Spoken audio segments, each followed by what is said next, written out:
That bill is dead, or you're going to get 33 votes. I'm sick and tired of white people setting the standard for our children. Benson High School, the little racists had white adults decide to put out a paper dealing with the N-word. White adults, white children are the ones on the paper and decided to do this.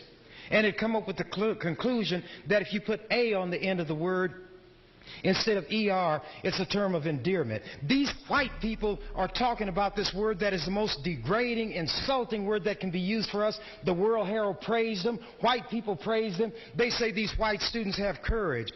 If I use profanity, you'd hear me use it on the floor this morning. But I'm not like white people. I won't do that.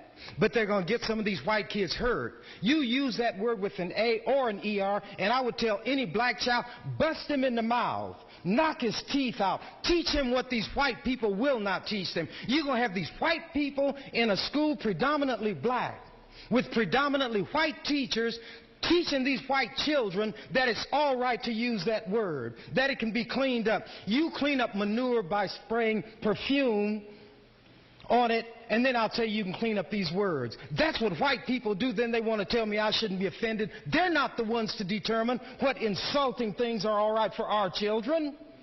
Now, if somebody in here had a child who's in special education and I ridicule that child, that person would be offended and outraged. But when it comes to our children, it does not count.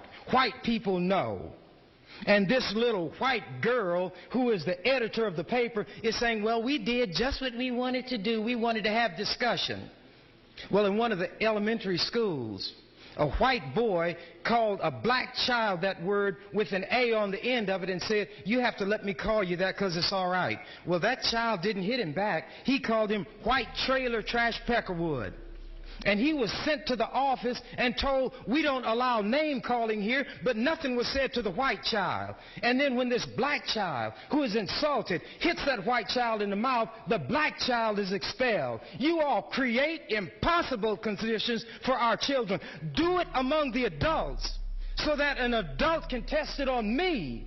Use that word with me and let me give a whipping or take a whipping. But don't put my child in a classroom setting and these white people are going to decide that it's all right to play with that word. This is not playtime when you deal with that word.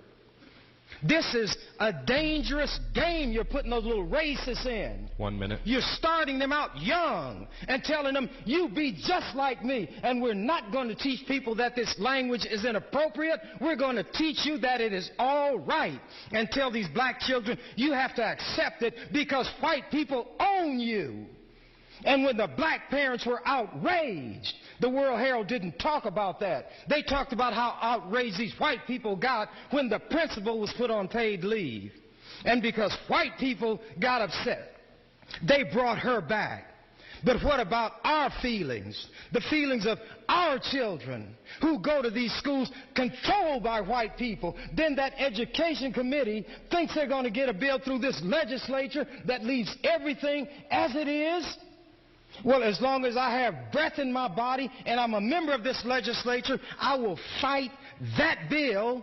And if you get 33 votes, I will fight every other bill. And you need to know where things are. And the only way you know is if I tell you. Why don't they do that to me? I can defend myself. Time, Senator. And I will. But our children, I'll die and go to hell 10 times for our children.